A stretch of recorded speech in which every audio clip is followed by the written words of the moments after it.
En Panamá le llaman el hiperpresidencialismo, que le dan al presidente poder sobre todo el órgano ejecutivo. Las personas cuando comienzas a hablar del presidente enseguida se imaginan al presidente de los Estados Unidos. Y es que el constitucionalismo en los Estados Unidos, contrario a lo que aparenta, no solamente tiene una constitución y un gobierno, tiene una constitución federal y 50 constituciones estatales. La constitución federal rige y el gobierno federal rige sobre estados que son realmente países independientes. Así que cuando vemos los modelos, nuestro modelo ejecutivo se parece mucho al modelo federal de los Estados Unidos, que le dan gran poder a su presidente. Pero ya no importa tanto porque están rigiendo sobre estados, no sobre personas directamente.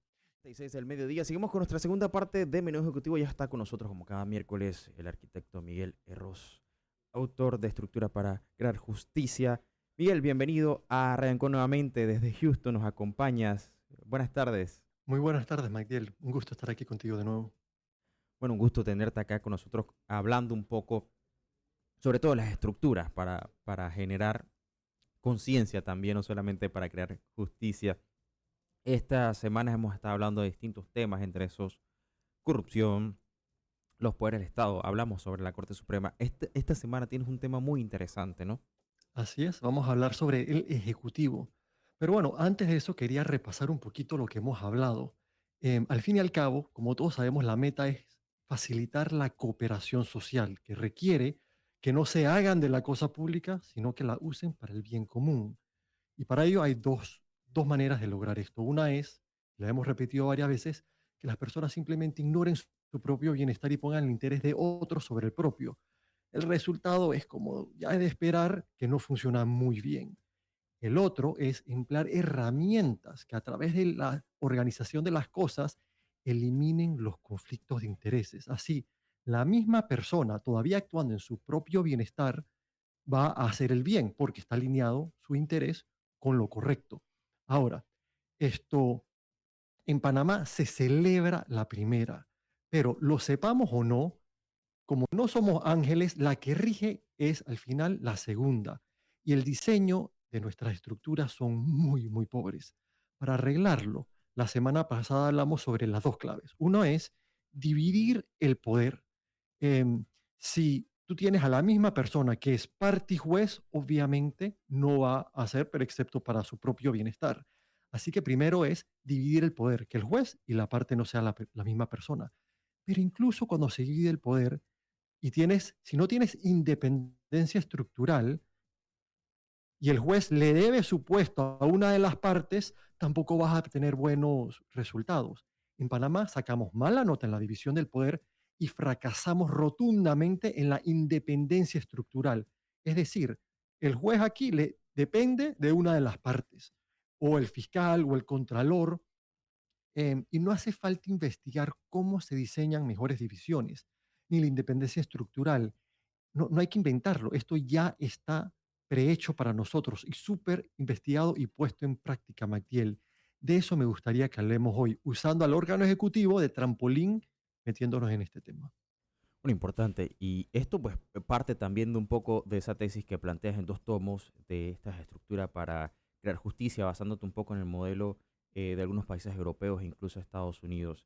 Hablemos un poco del rol del órgano ejecutivo en una república como la que se ideó inicialmente con tres poderes, entre estos el ejecutivo, el judicial y el legislativo. El ejecutivo viene a tener un papel muy parecido al que fungen algunos monarcas, ¿no? Y en algunos casos estos tienen algunos poderes otorgados por la Constitución que dependiendo del modelo implementado por cada país se acentúan más que otros, ¿no? En Panamá le llaman el hiperpresidencialismo, que le dan al presidente poder sobre todo el órgano ejecutivo. Ahora, vale, las personas cuando comienzas a hablar del presidente, enseguida se imaginan al presidente de los Estados Unidos. Y es que antes de entrar en el tema hay que poner esto en claro, que el constitucionalismo en los Estados Unidos, contrario a lo que aparenta, no solamente tiene una constitución y un gobierno, tiene una constitución federal y 50 constituciones estatales. La Constitución federal rige y el gobierno federal rige sobre estados que son realmente países independientes. Tienen sus tres órganos, tienen incluso armadas, son en todo sentido países independientes.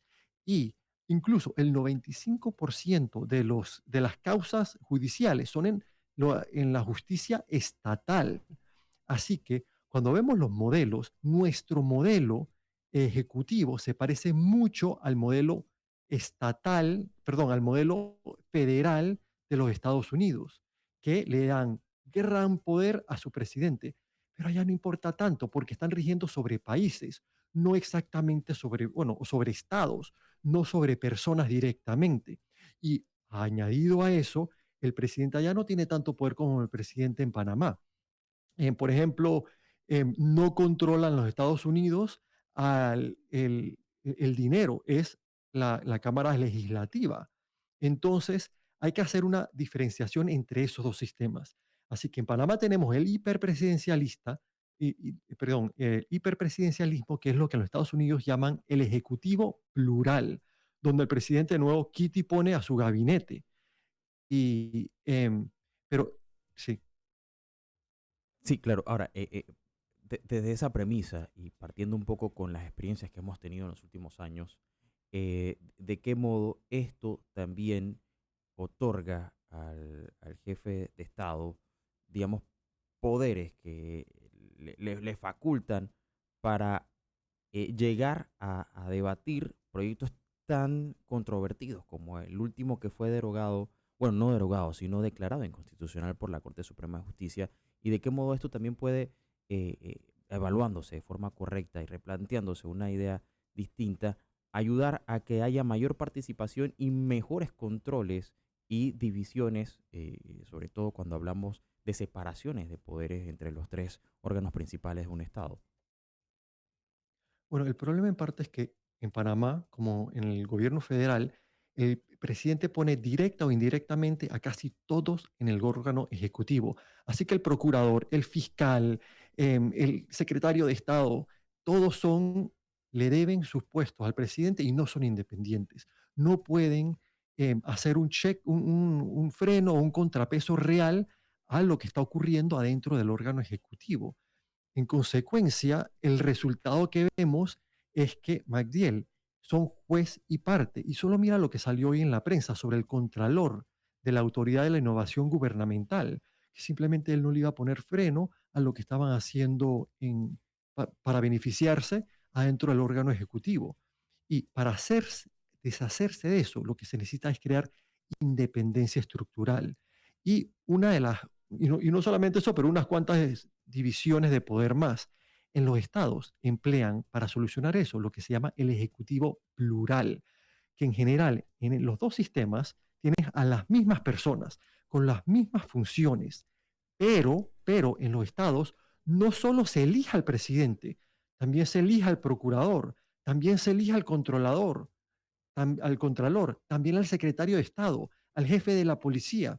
Así que ya no es el presidente el que está poniendo a su gente ahí, son personas completamente diferentes, que no le deben nada unos al otro. Incluso no se eligen todos a la misma vez, son diferentes años que los van eligiendo.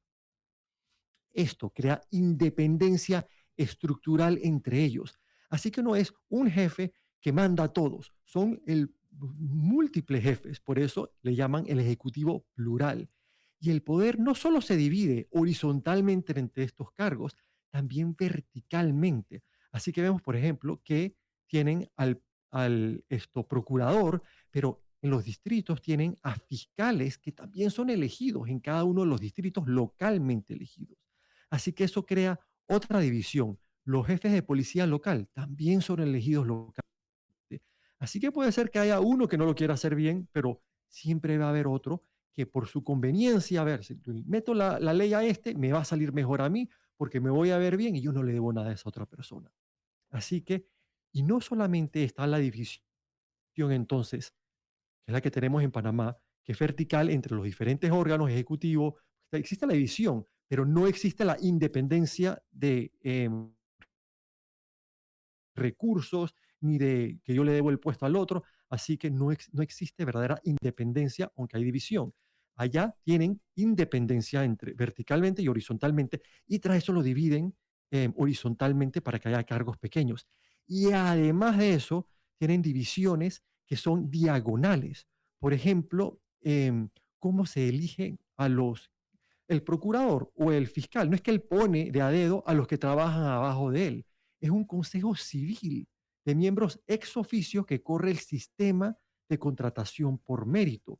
Así que este consejo es completamente separado del escalón gubernamental. Y ellos entonces hacen las pruebas por mérito, los exámenes, y esto pasan ternas con 3 nombres, entonces a los funcionarios que de ahí entonces escogen a sus subalternos. Realmente se hace una división mucho mejor y después crean independencia estructural entre ellos para que ni uno se deba favores a los otros.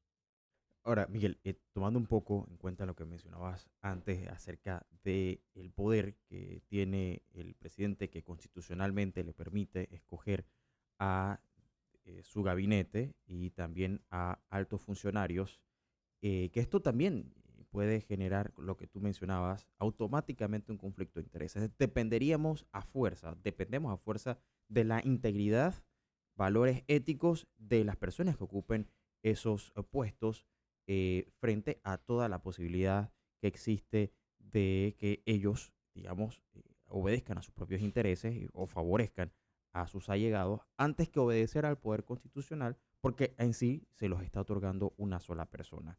Que esto de una u otra forma se podría replantear, ¿no? Y existen esos mecanismos que es lo que tú estabas mencionando.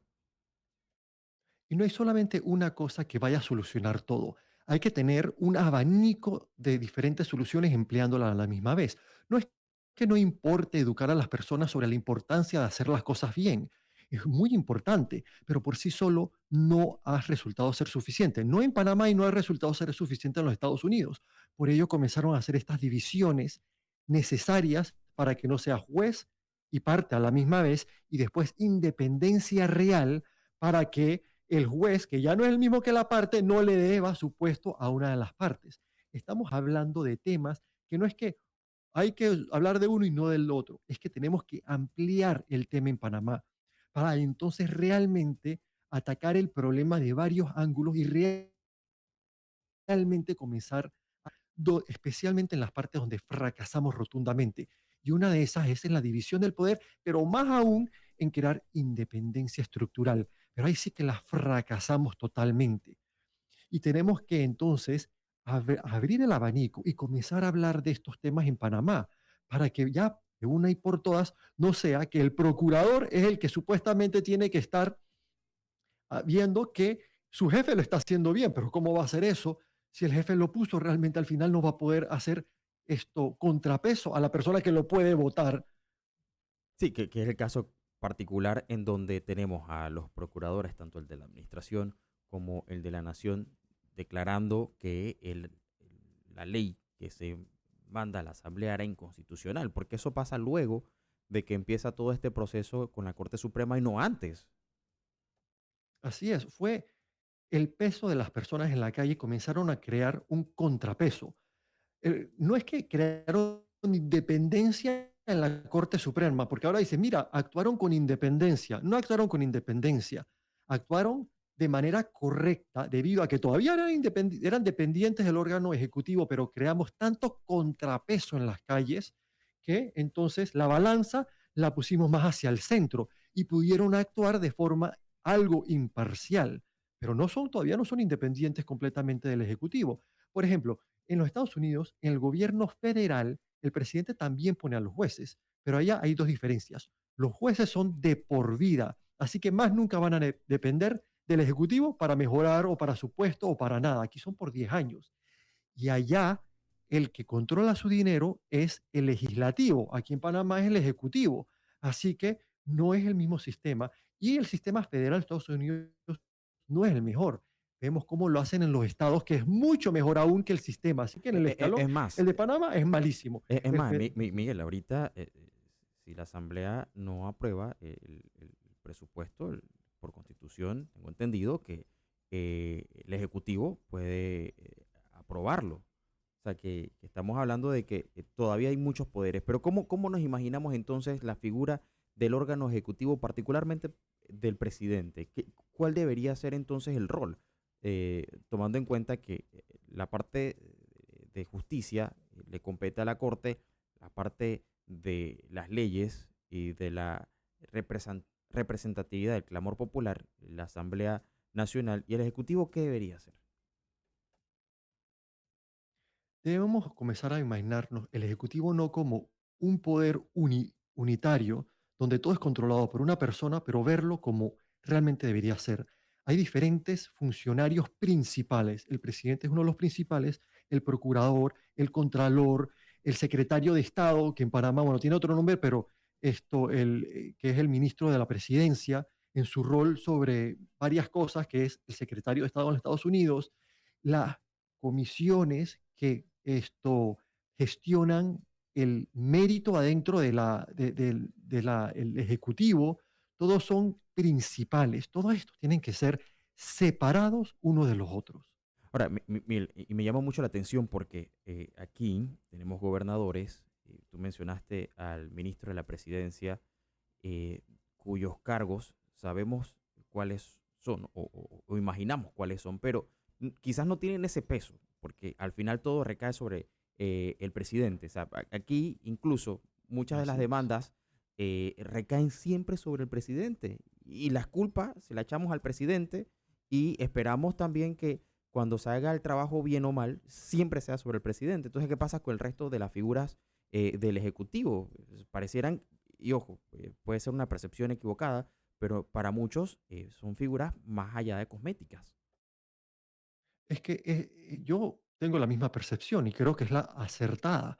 Al final del día, tú tienes división del poder, tienes a diferentes personas en cada uno de los cargos, pero no son independientes. Le deben, adentro del Ejecutivo, todos le deben al presidente.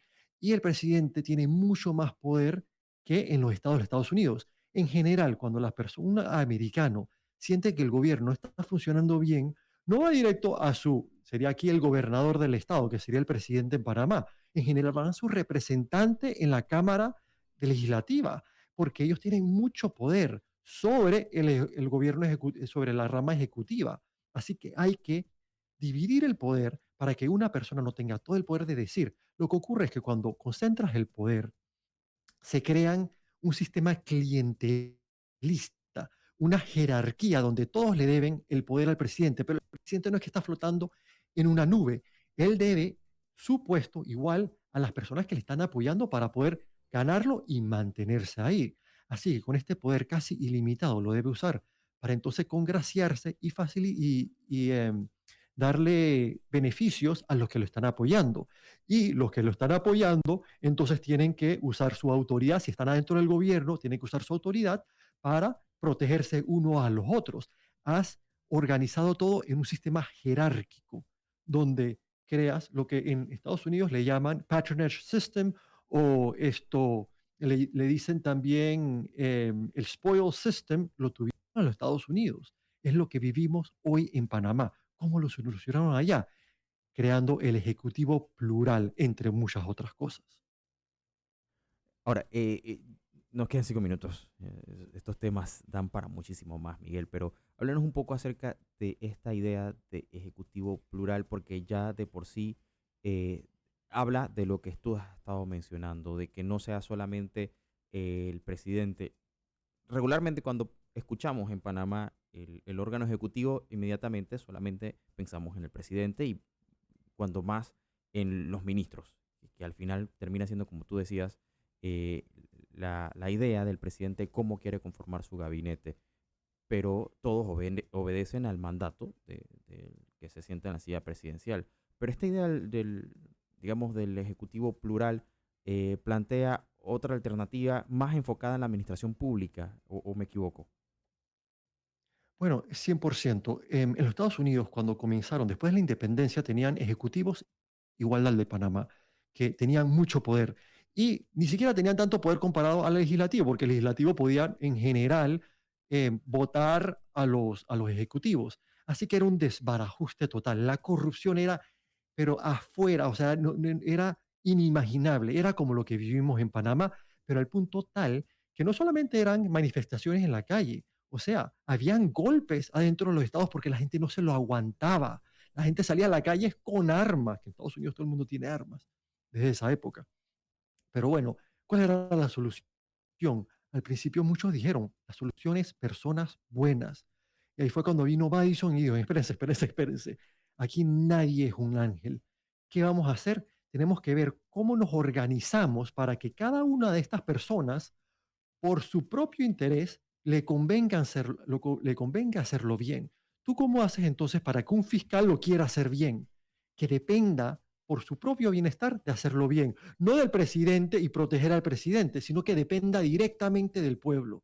Una vez que el fiscal depende directamente del pueblo, ya comienza a actuar totalmente diferente. Y su dinero no depende del presidente, depende del legislativo. Ahí entonces comienzas a darle un poco más de libertad, pero al igual, tener un solo fiscal en el Estado no es suficiente, porque al igual entonces ese va a comenzar a ver cómo beneficia a sus amistades.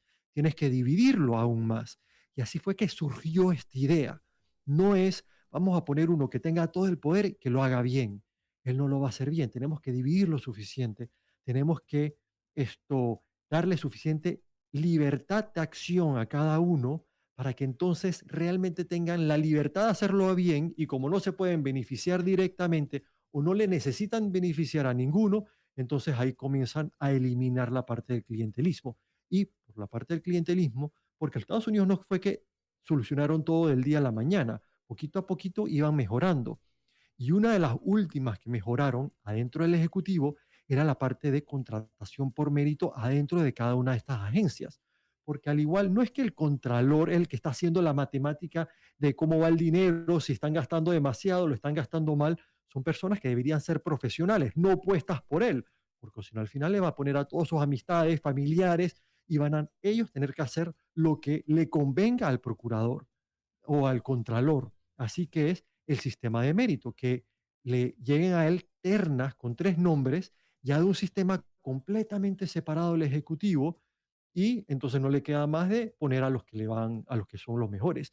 Y por eso funciona el mérito en los Estados Unidos.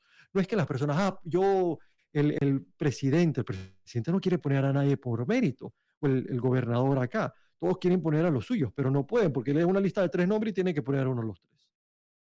O sea, que es un planteamiento que obliga en sí al Ejecutivo a obedecer el mandato constitucional por encima de sus propios intereses, que al final Exactamente. o sea, ya cambia un poco la regla del juego. Obedeces el mandato constitucional a favor del beneficio popular frente a la idea de llegar al poder y hacer lo que creas que es lo mejor. Porque aquí pareciera, los discursos son voy a llegar al poder porque yo sí tengo ética, yo sí tengo moral, yo estoy en contra de los corruptos. Ah, pero entonces cuando estás allí te enfrentas a que el mismo monstruo del sistema te obliga a que hagas las cosas como lo han hecho los anteriores. Por eso quizás no cambiamos el status quo, Miguel. No estamos enfocados en lo correcto. Con la parte del mérito, todos hablan cuando están afuera del gobierno que yo lo voy a hacer bien. Yo sí voy a poner a personas por mérito. Una vez que llegan allá, ellos son los que tienen que decir quién tiene mérito. Y obviamente todos sus partidarios y amistades tienen mérito. Y los que no, no tienen mérito. No es un sistema de meritocracia realmente. Y los que llegan a los puestos saben a quién le deben su puesto. Y saben por qué los van a votar si es que no lo hacen como quien lo quiere que lo hagan. Ya realmente la matemática, y de vez en cuando tenemos una persona buena, como hoy salió en la prensa hablando de la autoridad de la innovación gubernamental. ¿Y qué pasó con el que lo estaba haciendo bien? Lo sacaron. Ahí vemos cómo funciona el sistema. No podemos pasarnos en personas angelicales, porque ni siquiera buenas. Yo he conocido a personas de todos los partidos y nadie es persona mala. Son personas normales. Lo hacen muy mal cuando llegan al poder. Pero ¿por qué no? Cuando salen del gobierno, de repente todos son buenos. Antes del gobierno todos eran buenos, o por lo menos la forma que piensan y hablan Ujú. todos son buenos, pero en esos 5 años, no, no, para mí es obvio. Claro, Miguel, gracias. Deberíamos dedicar un día entero a hablar un poco acerca de Madison y su idea revolucionaria de cambiar las cosas. Gracias por acompañarnos aquí. Llegamos al final de nuestro programa, lastimosamente, pero aquí el próximo miércoles, si te parece, nos volvemos a encontrar. 100%, cuenta conmigo. Así es, y gracias a todos por acompañarnos. Era Miguel Herros, arquitecto desde Houston, Texas, panameño y autor de Estructuras para Crear Justicia. Llegamos al final de nuestro menú ejecutivo de Ancon. Nos tenemos que ir, pero ya viene la cancha en breve. Así que no se vaya y siga en sintonía de Radio Ancon.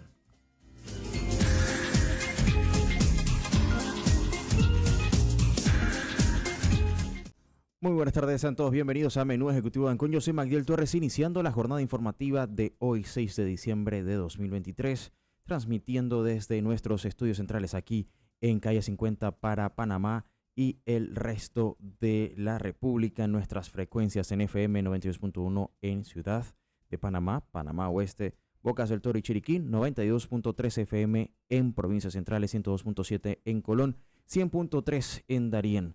Recuerde que también puede escucharnos y vernos totalmente en vivo a través de radioancon.com y, por supuesto, descargando nuestro app en Google Play. Usted busca Radio Ancon y puede tenernos en el bolsillo donde sea que lleve su dispositivo móvil conectado a Internet.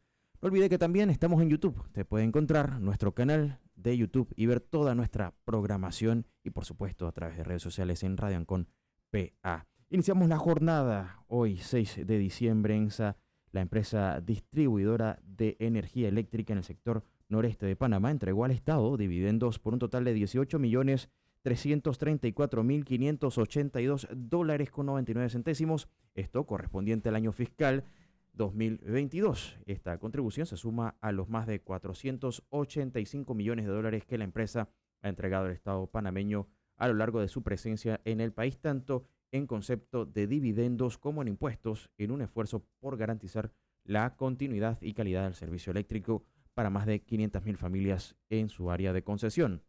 Durante la entrega, Daniel Arango Ángel, presidente ejecutivo de ENSA, destacó el compromiso de un equipo humano compuesto por más de 2.000 colaboradores que trabajan para mantener la calidad del servicio eléctrico.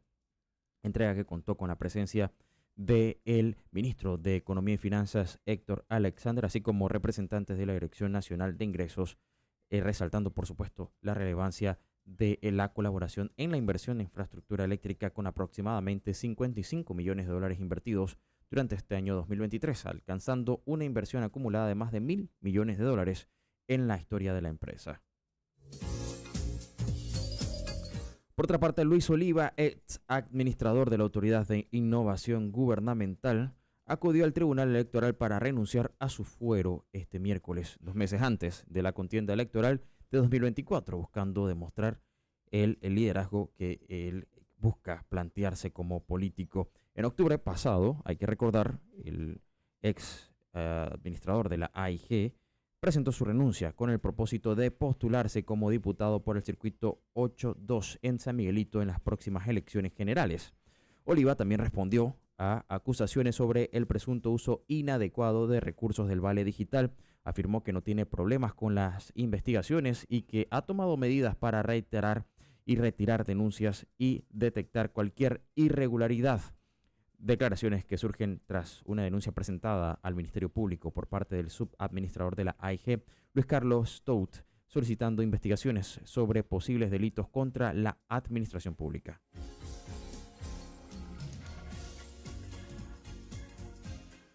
Avanzamos con más. El presidente Laurentino Cortizo aprobó el cuarto pago del 2023 de los programas de transferencia monetarias condicionadas a cargo del Ministerio de Desarrollo Social, destinado a áreas de difícil acceso, con un desembolso total de 6.659.100 balboas.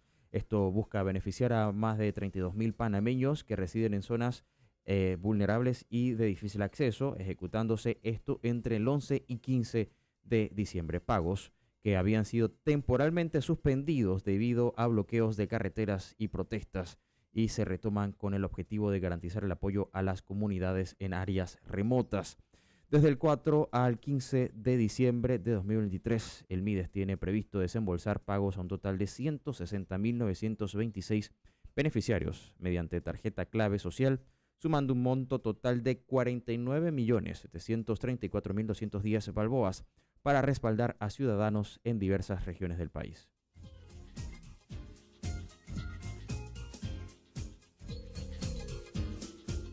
Un grupo de trabajadores y subcontratistas de Minera Panamá se reunieron con el defensor del pueblo, Eduardo Leblanc González, para expresar preocupaciones sobre posibles violaciones de sus derechos. La denuncia señala restricciones que afectan a más de 1.500 personas, impidiéndoles regresar a sus hogares, lo que ha generado inquietud entre los afectados. El defensor del pueblo, por su parte, anunció que se emitirán comunicaciones a varios ministerios para asegurar el respeto de los derechos humanos de estas personas. Además, mencionó la gestión entre la ONU y la Corte Interamericana de Derechos Humanos, buscando cooperación de expertos para abordar el tema y explorar alternativas regulatorias en el caso de un cierre minero. Mientras tanto, Nitzia Oglivie, vocera de empleados, hizo hincapié en garantizar el derecho al trabajo y eventual proceso de cierre en la necesidad de liberación de restricciones para los trabajadores.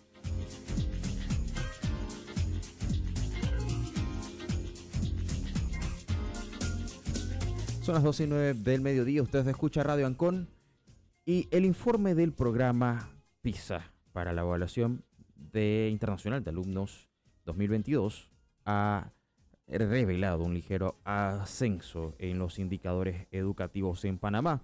Sin embargo, el país continúa rezagado en comparación con el promedio de la Organización para la Cooperación y Desarrollo Económico, OCDE. La evaluación, que involucró a 4.544 estudiantes panameños de 15 años en 215 escuelas entre julio y agosto del año pasado, reveló una puntuación de 357 en matemáticas, 392 en lectura y 388 en ciencias, mientras que el promedio de la OCDE se sitúa en 450. A pesar de mantener casi inalterada la puntuación en matemáticas respecto al 2018, se registraron mejoras en lectura y ciencias en comparación con la evaluación previa. Y aunque se destaca el progreso de ciertas áreas, la ministra de Educación, Maruja Corday de Villalobos, reconoció los desafíos persistentes en el sistema educativo, enfocándose en los avances. También la ministra señaló que estos resultados sirven como línea base para futuras políticas e intervenciones para una educación de calidad. Y precisamente, hablando del tema de PISA, ya está con nosotros nuestro primer invitado del programa. Nos acompaña el viceministro académico de Educación, Ariel Rodríguez. Vamos a hablar un poco acerca de esta prueba PISA y los resultados que por segunda vez en este gobierno los recibe Panamá. Viceministro, gracias por acompañarnos. Bienvenido a Radio Ancon. ¿Qué tal? Saludos, bendiciones, un honor realmente estar con ustedes. La segunda vez que recibimos en este quinquenio pruebas PISA, esto luego de una suspensión de prácticamente 10 años desde que no se percibían los resultados de esta prueba que busca medir el avance académico, sobre todo tomando como referencia a los países de la OCDE. Panamá presenta ciertos avances, pero primero hablemos un poco de lo que representan estos resultados en el contexto de una ausencia importante de clases presenciales. Por supuesto, primero tenemos que iniciar agradeciéndole a Dios por la oportunidad que nos ha brindado de servir a este país. Y a veces hay que decir las cosas como son, ¿no? Primero, se hace la prueba PISA en un momento en el que se nos pone a decidir si hacerla o no hacerla, ya que veníamos de todo el tema de pandemia, de algunas paralizaciones, y en consultas entre el presidente, la ministra y los viceministros, se toma la decisión de participar, porque tenemos que entender que es muy importante este tipo de evaluaciones. Y se toma dentro de los países de la región la decisión, no participar en todos. Panamá toma la decisión de participar. Sin embargo, tenemos que reconocer que PISA evalúa competencia, la capacidad de aplicar el conocimiento ante diferentes situaciones. Y créeme que para nosotros haber escalado 12 posiciones tiene un valor significativo. Esto no es un ranking que es tan fácil como otro tipo de evaluaciones. Es evaluar el sistema y No podemos reconocer los países que estaban antes de puntero y que ahora no lo están, porque esto, creo que cada país tiene que hacer su propio esfuerzo y saber que la competencia no es contra otros países. Yo no puedo competir con países que sabemos que tienen otro manejo, que han venido con muchos años participando. La competencia creo que tiene que ser con nosotros mismos. Creo que el reto debe ser superarnos a nosotros mismos cada año. Y es fundamental para nosotros como país reconocer que haber escalado 12 puntos es muy importante. Ahora, tal como lo decía ayer en la conferencia de prensa, yo tengo que felicitar a los educadores, porque sin ellos sería imposible llevar el conocimiento a todas las regiones del país. Eh, Sabemos que hay mucho que hacer, y, pero lo principal es que saber que tenemos que hacerlo como equipo unidos. Aquí no hay bandos, aquí es un solo sistema y que al final nuestros estudiantes pues son los que van a recibir las consecuencias y esperemos que en positivo, porque créame que escalar un peldaño en prueba PISA es un universo, pero logramos hacerlo 12. Quizás muchos pensarán o querrán vernos en los primeros lugares o dentro de una otra mejor posición, pero tenemos por conocimiento y por experiencia que ha costado mucho a los países ir subiendo hasta llegar al punto donde están. Así que de verdad para nosotros es de gran importancia reconocer que es mejor dar un paso en la vía correcta a quedarnos paralizados. Teníamos opciones, quedarnos paralizados como hicieron muchos países de la región y no compitieron, y nosotros decidimos avanzar y gracias a Dios no fue uno, sino 12 pasos en la vía correcta y a donde esperamos algún día pues seguir superándonos a nosotros mismos. Claro que sí. Viceministro, en 2019, cuando se reciben los datos de 2018, Panamá muestra unos resultados casi inamovibles, en donde se señala que no hubo avances. Pero antes de hablar un poco acerca de los retos que quedan por delante y por qué es importante contar con esta información para poder implementar políticas de Estado que puedan mejorar la educación, háblenos un poco acerca de lo que es PISA, cómo funciona, cómo se sacan estos resultados y qué se evalúa. Bueno, recordemos que existen pruebas nacionales, regionales, a las que nos vamos a someter yo primero la próxima semana, e internacionales o mundiales. Es más, PISA da a conocer desde Francia la información el día de ayer a las 2 de la mañana. Y por eso empezó a seguir la información. Esta es una medición global que mide competencias, como dijimos al inicio. Este no es una prueba donde te vamos a poner y vamos a entrar en mi área de perfeccionamiento, que es la psicopedagogía o la psicología educativa. Esta no es una competencia de 2 por 2, 2 por 2 es 4. Y te lo voy a explicar de la siguiente manera y uno de los grandes problemas que tenemos que remediar. Y es que nosotros tenemos que redirigir el currículum, redirigirlo a un sistema de inteligencias múltiples y competencias. Usualmente, y lo digo como educador, y esto uno lo aprende con el tiempo, pararte en un aula de clase y decir que 2 por 2 es 4, si tengo 30 alumnos en el salón, 5 niños de 30 lo van a captar de inmediato porque tienen inteligencia lógico-matemática. Pero tengo niños kinestésicos temporoespaciales que aprenden de otra manera. Y yo tengo que buscar dar un tema de diferentes maneras. Si no, vamos a continuar haciendo sentir a muchos estudiantes que no son buenos.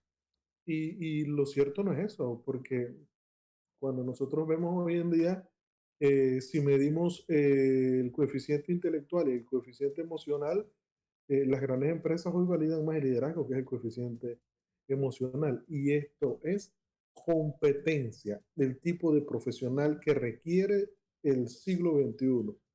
Nuestros chicos que son evaluados son jóvenes de 15 años, con un nivel de madurez que ya debieron de haber adquirido.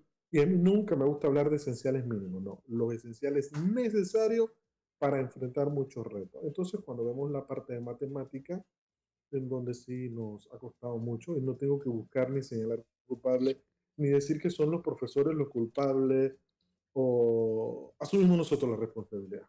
Si quieren que señalar a alguien, pues lo asumimos nosotros, pero todos sabemos que es un conjunto de elementos, que un sistema educativo no cambia en 5 años, que por primera vez para el 2024 vamos a tener un presupuesto robusto y esperemos que las siguientes administraciones puedan seguir manejando esto. Venimos de una para de 2 años de pandemia y no es excusa porque los grandes héroes del aprendizaje enfrentaron la pandemia y pudieron salir adelante. Posteriormente nos enfrentamos el año pasado a un movimiento, una huelga, nuevamente este año. Y sí, definitivamente que cada día que el chico no está en el aula, pues se pierde en contenido. No me gusta cuando me dicen, ¿cómo recuperamos el tiempo? Si alguien me explica cómo se recupera el tiempo, pues creo que generaría una teoría muy importante. Pero sí podemos hacer lo que se está haciendo en este momento, recuperar los contenidos. Y es más, no solo lo dejamos en PISA en este momento, los resultados, sino que ya adquirimos el compromiso y el reto de ir a un PISA 2025. Hay que medir. Lo que no se evalúa, no se conoce cómo está. Uno personalmente se evalúa todos los días. Ahora imagínense un sistema educativo. Que el cambio, o lo que va a venir, o cuando dicen la estrella brilla o no brilla, me parece que tenemos que entender que en cada corazón y en cada maestro brilla el conocimiento todos los días, pero los cambios son a largo plazo, a muy largo plazo.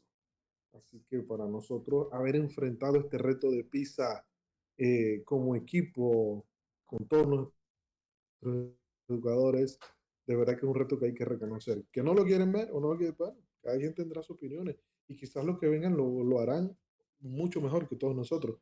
Pero la realidad es hoy. Hoy es la realidad. Los retos son hoy y los retos se afrontan. Aún esperando quizás otro tipo de resultado. Panamá pudo escalar 12 posiciones.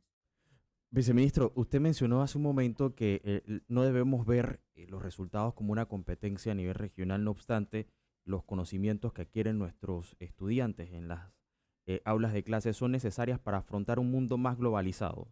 Y es una forma en la que podemos decir también que tenemos personas y sobre todo estudiantes y futuros profesionales con la capacidad de poder insertarse en ese mercado global. Para 2025, donde se planea hacer nuevamente esta prueba, y en 2024 usted dice que vamos a tener este presupuesto robusto, ¿cómo se perfila ahora la hoja de ruta para implementar todas esas estrategias, sobre todo las que están dentro del compromiso nacional por la educación, para mejorar precisamente, no recuperar el tiempo, porque como usted lo dice, no se puede recuperar el tiempo, pero sí los aprendizajes y contar con mejor calidad educativa? Mira, interesante lo que acabas de plantear. Te voy a poner un ejemplo. Yo hace unos meses estuve representando a toda América Latina en el QS, el ranking mundial de universidades. Pero no lo representamos por casualidad o porque va el viceministro y de toda Latinoamérica había que hacer una tómbola. No. Fuimos elegidos porque hasta el momento somos presidentes del CONEAUPA. Y Panamá, hoy en día, certifica y acredita universidades en el extranjero. ¿Cuándo en la historia se esperó que Panamá acreditara universidades en Colombia, en México, en Chile, en Venezuela, en Bolivia? Eso era un sueño en toda Centroamérica. Eso no existía. Pero gracias al fenómeno que ha generado Panamá a nivel universitario, es que se nos envía para presentar el modelo de acreditación que tiene Panamá y que muchos países hoy en día lo están replicando.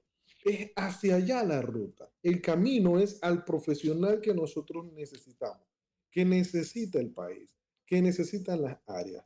Pero sí es cierto, necesitamos mejorar las oportunidades. Las oportunidades no son las mismas para todos y abrirse paso en el camino es muy difícil.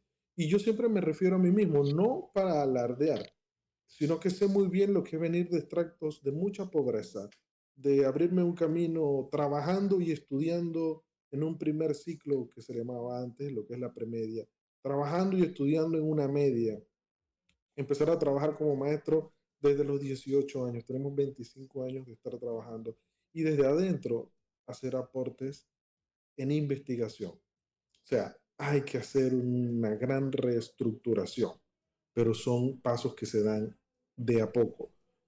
Uno de los problemas, que muchas administraciones vienen y tiramos a un lado lo que las otras han dejado.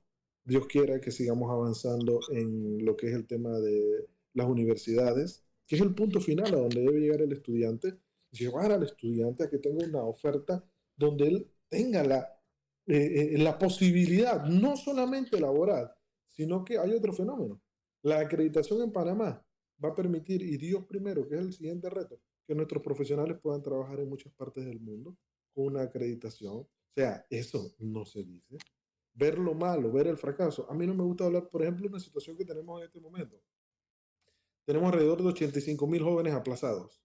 Jóvenes aplazados que hasta la fecha tienen 3 materias que aún le permite repetir y que este último trimestre y los días que se van a recuperar son fundamentales para que esa cifra pueda bajar.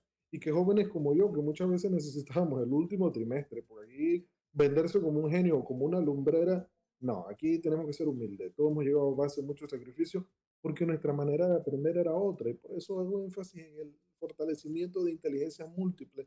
Tenemos muy buenos maestros en el aula, pero tenemos nosotros que brindarles las herramientas para poder seguir ejecutando. Entonces, es un proceso que va a ser largo, que va a ser continuo, pero que va a ser evaluado. Ojo, la evaluación es muy importante y cuidado con una evaluación tradicionalista que seguimos siendo evaluando de la misma manera. Aquí tenemos que someternos todo, desde nosotros como ministros y viceministros hasta el último eslabón. Y no hablo de último eslabón minimizando a nadie, sino que todos tenemos que ser evaluados, porque aquí estamos trabajando con mentes y con corazones. No podemos formar solo cerebros. Ojo, tenemos que formar cerebros y corazones. Esa es la parte de las habilidades blandas en las cuales también. Entonces, este tema no solo nos apasiona porque vivimos dentro del entorno, sino que este mensaje tiene que llegar y ser continuo para que podamos avanzar. Por supuesto que sí, viceministro. Y ya por último, entendemos que producto de toda la coyuntura que se ha vivido en el mundo en los últimos años, los resultados del 2018 que se presentan en el 2019, como mencionaba anteriormente, sirvieron como base para tratar de implementar las mejoras que no se pudieron hacer producto de la situación. ¿Qué plantea el Meduca ahora de cara de- a los próximos 5 años, sobre todo tomando en cuenta que estamos ya en un cambio de gobierno y, por otro lado, con la experiencia vivida, que dicho sea de paso, hay que resaltar que pese a todos los contratiempos y las dificultades que hubo, al menos se logró un avance significativo, que eso tampoco se puede tomar de menos. Así es, no podemos desmeritar los avances. Difícil hubiese sido bajar en este punto, en estas posiciones, o quedarnos en la misma, sin embargo, avanzar, y todo el mundo sabe que lo que cuesta avanzar. ¿Qué plantearíamos? Continuar con el tema de lectura. Nosotros tenemos que seguir con el tema de aprendamos todos a leer porque estamos generando en los chicos desde los primeros niveles, de la primera infancia, una lectura comprensiva. No es leer por leer, porque el chico cuando llega a otros niveles, la lectura pues le tenemos pereza. Y vemos como el tiempo que utilizamos en las redes sociales, dejamos de estarlo. Pero aquí hay para ir punto a punto, ¿cuál es el principal mecanismo para que los chicos tengan amor a la lectura? Más que el programa. ¿Saben cuál es? Padres comprometidos en, a conciencia en leerle a los hijos día con día, en compartir una lectura. Maestros, como lo están haciendo, irse preparando en el tema de cómo enseñar. Por ejemplo, una materia que doy a estudiantes de maestrías es la enseñanza del español, pero no es que le voy a enseñar español, porque usted en una maestría tiene que manejar los esenciales, sino cómo darle español a diferentes tipos de niños en el aula de clase y a diferentes inteligencias. Entonces, eso hay que profundizarlo. En el área de ciencias, la investigación. Y aquí tenemos que agradecer mucho a Genasis porque nosotros no podemos seguir haciendo ciencia o como el programa que decía hagamos ciencia. La ciencia hay que aplicarla, es a través de proyectos, de la investigación. Generar investigación en nuestro país nos va a ayudar mucho. Y en el área de matemática, fortalecer las metodologías con las que eh, atendemos a los chicos. Y para esto nosotros tenemos que invertir mucho. Miren, nosotros como ministerio tenemos que invertir mucho en nuestros profesores de estas áreas, porque si queremos tener resultados distintos, tenemos que hacer cosas distintas. O sea, es un reto como país. Y en lo poco que quede para aportar, en los meses que quedan aquí, tratar de dejar ese camino allanado, por lo menos en estas áreas fundamentales, y que sabemos que hay una ruta trazada hacia donde nosotros queremos llegar. Por supuesto, muchísimas gracias, viceministro, por acompañarnos y hablarnos un poco. Sabemos que el tema de pizza podemos desenvolverlo mucho más detalladamente, no obstante, entendemos también el momento en el que nos encontramos y seguramente podemos más adelante hablar un poco al respecto. Ya se está acabando el año escolar.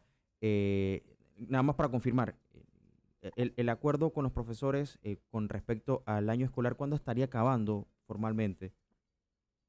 Bueno, el año escolar debería estar terminando el día 29 de diciembre. Sin embargo, sabemos que muchos docentes siempre procuran ir un poco más allá, mantener esa comunicación con sus estudiantes. El aprendizaje es continuo y muchas escuelas van a desarrollar durante el verano actividades de verano para que los estudiantes puedan seguir. No puedo hablar de obligatoriedad porque creo que nada en educación se debe plantear bajo este principio. Sin embargo, la educación es libre y entender que llegar de momento y llenar al chico pues, tampoco es lo correcto. Es más, la palabra educar viene del griego eduxere, que significa sacar, sacar. O sea, son lámparas que hay que encender, no jarras que hay que llenar. Entonces, hay mucho que hacer en educación y cuando salgamos de acá, si es necesario aportar de manera honores para que sigamos avanzando con la experiencia que uno adquiere, porque lo más importante es la experiencia y lo que uno puede seguir aportando para su país. Necesitamos pastores de paz, pastores de bien, hombres y mujeres que entren a la educación con el interés de hacer la diferencia. Muchísimas gracias al viceministro académico de Educación del Ministerio de Educación por acompañarnos hoy y hablarnos un poco acerca de las pruebas PISA. Hasta una próxima ocasión. Gracias por acompañarnos. Saludos, bendiciones. Bueno, esto es la primera parte de Menú Ejecutivo Ancon. No se vaya. A la vuelta, por supuesto, seguimos con más informaciones aquí en Radio Ancon. No se despegue.